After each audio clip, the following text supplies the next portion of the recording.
Valsad national highway પર service road પર પાણી ભરાયા। ભારે વરસાદને કારણે સુરત તરફ જતા સર્વિસ રોડ પર પાણી ભરાયા છે।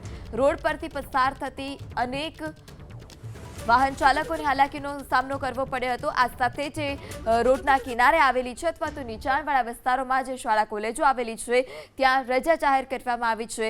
નેશનલ હાઈવે પર પણ જે વરસાદી પાણી છે તે વરસાદી પાણી ભરાયેલા જોવા મળ્યા અને આ વરસાદી પાણીમાં ગાડીઓ પણ જે છે તે ગાડીઓ બંધ થવાની જે ઘટના છે તે સામે આવી છે। આપે બીપી અસ્મિતાની સ્ક્રીન પર પણ આ દ્રશ્યો જોઈ રહ્યા છો કે જ્યાં હાઈવે પર સર્વિસ રોડ પર વરસાદી પાણી ભરાયેલા જોવા મળ્યા છે। જળનો જમાવડો જેમાં અનેક વાહનો બંધ પણ થઈ ચૂક્યા છે।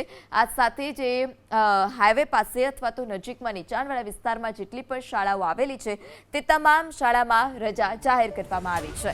ત્યારે વલસાડમાં નેશનલ હાઈવે પર વરસાદી પાણી ભરાયા છે। વધુ માહિતી સાથે સંવાદદાતા બ્રિજેશ ફોનલાઈનથી જોડાયા છે। જે બ્રિજેશ, વરસાદને લઈ શું સ્થિતિ અને કયા કયા વિસ્તારમાં પાણી ભરાયા છે? જે પ્રમાણે ગઈકાલ રાત્રે ધોધમાર વરસાદ પડ્યો હતો તેને લઈને વલસાડ નેશનલ હાઈવે નંબર 48ના જે સર્વિસ રોડ છે તે ખૂબ જ પ્રભાવિત થયા છે। તેના પર પાણી ભરાયેલું જોવા મળ્યું છે। ખાસ કરીને ધરમપુર ચોકડીથી લઈને કુંડી તરફ જતા સર્વિસ રોડ જે છે ત્યાં પાણી ભરાયા હતા। તો બીજી તરફ વલસાડ જિલ્લાની વાત કરીએ તો 64 જેટલા રસ્તાઓ અત્યારે બંધ કરવામાં આવ્યા છે। જ્યાં લો લાઈન બ્રિજ છે અથવા તો પાણીનું ઓવરટેપિંગ થઈ રહ્યું છે એવા રસ્તાઓને હાલ બંધ કરવામાં આવ્યા છે। શાળાની અગર વાત કરીએ તો વલસાડ તાલુકો અને વાપી તાલુકાની શાળાઓમાં રજા જાહેર કરવામાં આવી છે। એ સિવાયના તાલુકાઓમાં આચાર્યને છૂટ આપવામાં આવી છે। સ્થિતિને સમજીને વિવેક બુદ્ધિ પ્રમાણે તેઓ પણ રજા જાહેર કરી શકે છે જો જરૂર જણાય તો।